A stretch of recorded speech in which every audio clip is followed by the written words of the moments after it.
friends, we're coming into summer, and summer is a time when we're either going to race a lot more because the weather is getting nicer, or it's getting very quickly, we're getting to the point where we have to start training for our fall marathons. So in this video, I want to talk about an article that I came across in Podium Runner, and that article is titled Last Minute Panic Training Tips for Procrastinators. Now, obviously you and I, we're not procrastinators, but perhaps someone out there is, and you never know when you're going to come across that person and you're going to be able to give them these tips. Okay, but seriously, this is more of a discussion. I'm going to talk about what the article says and what the article suggests, and then I want to hear from you. I want to know what you would do if you had to kind of squeeze in your training for a last minute half marathon, something that you can't just go out and run without any training, or you should, or should you? Perhaps you think that you could go out and run a marathon or half marathon without any training at all. And I don't know, I think maybe you're right. Wouldn't be pretty, but I think you're probably right. Anyway, let's get into it. Guys, this is also the weekly running and training blog where the main purpose of this video is for you to tell me about your week of running. I want to hear about successes, and I definitely want to hear about those setbacks. Pictures.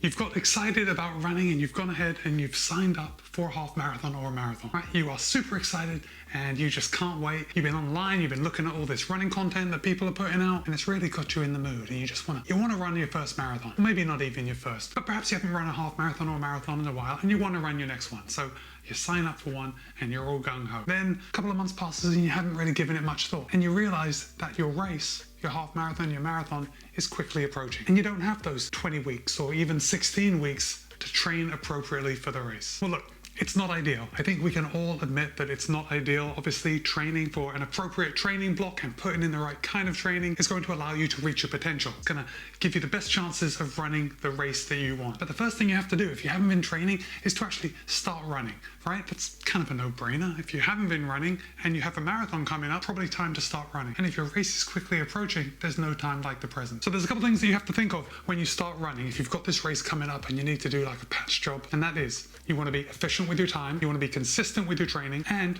obviously, I think it's fairly obvious, you want to avoid injury. I know we're talking about getting ready for a marathon without really training the appropriate amount of time, and if you do too much, you are going to get injured. So we don't have to keep hashing this out. We don't want to be injured. We are not going to be able to ideally train, but we still want to be consistent and we still want to get out there and run. So here are some suggestions, and these are all in the article, and of course I'll place a link to the article in the show notes below in case you just want to go and read through it for yourself. But some suggestions that have been put forward are focusing on certain types of runs. So you may want to focus on hill reps, tempo efforts, and maybe a fartlek long run combo. Now, fartlek long run combo is a good way to get that time on your feet, which is absolutely critical if you're going out and you're going to be racing for a long time. And by doing those fartlek intervals, you're going to be able to pick up the pace, and you're not just going to get stuck slow because you've just been running all your miles slow. And obviously, hill reps, for the same reason, you're going to be reducing that impact on your body by running uphill. So you're going to get that same intensity that you would get from running intervals, but because you're doing it on a hill, you're reducing the intensity.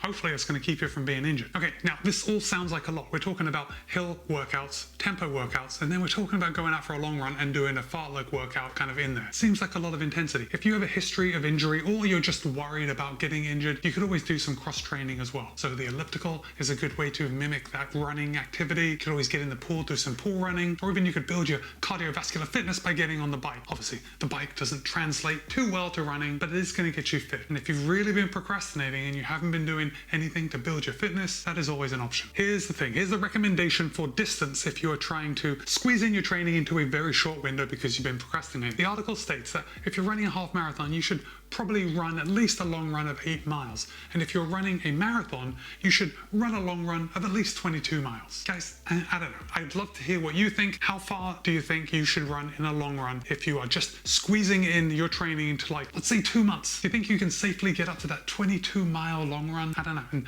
I've run quite a few marathons, and nowadays, as I'm getting older, it's very rare that I will actually do a 22-mile long run. And I'm not trying to squeeze it in. I have all the time in the world to get my long runs in, but I still don't often run a 22-mile long run. So I don't know. If someone was going to ask me, I'm not a coach, so please don't ask me, but I don't know. If you're squeezing your training in to, like, I don't know, a couple months, couple weeks before a race, probably wouldn't bother going up to 22 miles. What do you think? Now also, and this is a good option, if you have been procrastinating because you just don't have time, it's unlikely that all of a sudden you're going to find the time needed to train appropriately or train what's enough. So as far as your long run, you could always break it up into two, and I'm talking about in the same day. So, perhaps you could run 11 miles in the morning and then 11 miles in the afternoon, and that is going to count for getting that volume in your body. Now, yes, the cumulative fatigue is what we're building towards. I don't know, I don't think a double run is the same as running the same distance in one go. Like when you get to the end of a 22-mile run, you're feeling pretty bad. It's a good way to tell how you're gonna feel at the end of a marathon or the end of a half marathon. And by running 11 miles and then you let yourself recover for 8 hours in between and then go out for another 11 miles, yes, that second run is going to be hard. Probably not going to be as hard as it would if you ran 22 miles in one go. I don't really do doubles, so I know there are a couple of you out there that do doubles on a regular basis, so let me know what you think. Would you break your long run up into 2 just to make it a little easier time-wise? I don't know, let me know what you think. Okay, let's talk about the hill work for just a second. Hill work is a great way to squeeze in a little higher effort without that risk of injury. It's a very time-efficient way to get a good workout in. And also, it's not easy, right? I live in the flatlands of South Florida. But still, when I find a hill and I have to go up, any incline at all is a lot of work. And when you go up it, if you do those hill workouts, because you only have a little bit of time left to train, you're going to be building some mental resiliency. And look, when you're training for a half marathon, when you're training for a marathon, mental resiliency is what you need. Now, I do encourage you to go to that article that we're talking about because they kind of give you directions on what to do with your hill workouts, like charging up and then walking down a little bit and then jogging a little bit to recover before you turn around and recover and then do it again. But I'm sure that you may have a coach, you may have your own way of doing things. At this point, if you're training for a marathon and you only have a couple of months to go, just do what you can do. We've got to come to the realization that if you have waited this long to train for your goal race, well, not even a goal race, let's just call it a race. Because if it is a goal race, you probably wouldn't have procrastinated. So let's just say it's a race that you want to do. If you're finding a difficult time getting up the volume that you think you need, you can always incorporate the run-walk method. And you know what the run-walk method is. Ultimately, you're going to be running for a bit, you're going to be walking for a bit. And look, we're not talking about a leisurely stroll. When you're walking, you're just going to let that heart rate come down. You're going to let yourself recover just a little bit before you start running again. This is a great way to get in some higher volume without the impact of running all the time. If you've been procrastinating, perhaps, we've already talked about it, perhaps you've let your fitness slide a little bit. This is a good way to get that fitness back, to build back your fitness, your run fitness in a safe way. Run walking is a great option. Okay, look, you've been procrastinating, you still want to do your race, but it's important that you know when to pull the plug, right? You're not just going to commit and then do it if your marathon is next week. That would be crazy. You have to know when to pull the plug, to bail, to decide you're not going to do it. There's nothing wrong with it. If you are going to risk injury, it is not worth training. It's not worth trying to patchwork your training and run that race. Remember, if you get injured, you're not just bailing on that one race, you're bailing on months of training. And that is going to be negative for your mental health and everything else that goes with, all the misery that goes with not being able to run, not being able to work out as you want. But here's the thing, I also need you to reset your expectations because I think this is pretty normal, but as we get towards a race, we obviously want to do well. Like we wouldn't have signed up for a race if we didn't want to do really quite well. That doesn't mean that we have to run a PB in every race, but we want to push it. We want to be able to finish. So I think it's time that we reset our expectations if our training hasn't gone according to plan. So in this case, we're procrastinating, but we're still going to do our race. So we're squeezing our training into a short block. We have to reset our expectations. And that could be resetting our time goals, could be dropping to a shorter distance. So perhaps if you're registered for the marathon, you can drop to the half marathon, maybe even drop to a 10K if they have one. At this point, it's unlikely that you're going to get your money back for the race, so you may as well do something, right? And if you do a shorter event, you're still going to get that satisfaction from completing the race. You're not going to be flushing your money down the toilet, and you are still going to feel good about yourself. Look, I get it, it's not ideal, but races are very seldom ideal. And if you've been procrastinating on your training, let's just be honest, it's not going to be ideal. Okay, and here are just a couple of things to consider. If you have done any of these things, or if you are experiencing any of these things, it's probably best not to race. And that means you're going to have to pull the plug. First of all, it's the time frame. Now, we've been talking about a couple of months. If you've got a couple of months to train, you can probably put something together and complete the distance. But if you are starting from absolute zero and your half marathon is 3 weeks away or a full marathon is 4 weeks away, probably not going to be ideal to do that race. In fact, at that point, I would suggest just cutting your losses, maybe look for another race a couple of months later. It's going to give you time to train, and you already know how bad it feels to procrastinate and then not be able to do your race. So now you're going to start training as you should. Second reason is if you are experiencing any acute pain or you are already injured. Obviously. Does it even need to be said? I hope that doesn't need to be said. And the article suggests that if you are pregnant, check with your doctor first. Seems like good advice. In fact, it's probably always a good idea to check with your doctor, but it does strike me as a little paternalistic because we see so many women out there running through their pregnancies now. I don't know.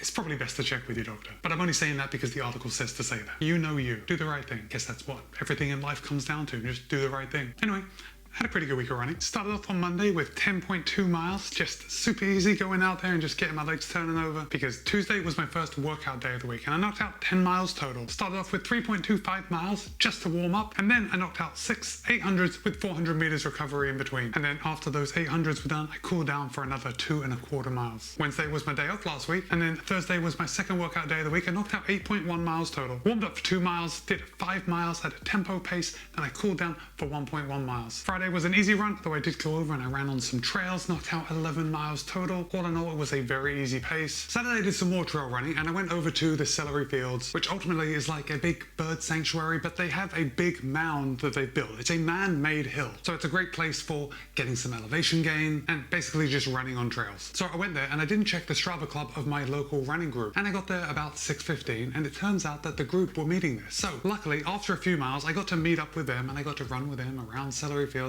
and it was a lot of fun. I ended up putting in a little higher effort than I would have done if I was on my own, and I was actually feeling that run for the rest of the day and the following day. But still, that day was 11.3 miles. It was a good day. I can't complain. And then I wrapped up the week on Sunday with 10.17 miles, and I did go downtown Sarasota and I met up with a running group again. And this was a fairly easy effort, but honestly, we were picking up the pace, and I know it's supposed to be an easy effort every time we go out for that run, and in the end, we always just kind of pick up the pace a little bit. You know, not running fast, but running faster than easy. Anyway, it's always a lot of fun. It's easy to just get carried away and start running just a tad too quick. But that did bring my week's total to 62.9 miles, which is about 101.23 kilometers. So all in all, a very good week for me. I don't know if you saw my announcement on Instagram, but I have registered for the Toronto Marathon. That is October 15th, I think. So as the summer progresses, I will be training this year through the summer in order to get to that full marathon. So I'm pretty excited about that. Not so excited about training in the heat of summer here, but I suppose I'm going to be running anyway. A little bit of structure won't kill me. Anyway, because I said that you could throw me under the bus when you want to buy new running shoes, why don't you go ahead and put the bus emoji in the comments if you have made it to this point in the video. And don't forget to let me know about your week of running. Remember, successes and setbacks. Be kind, be happy, run well. I'll see you in a couple of days.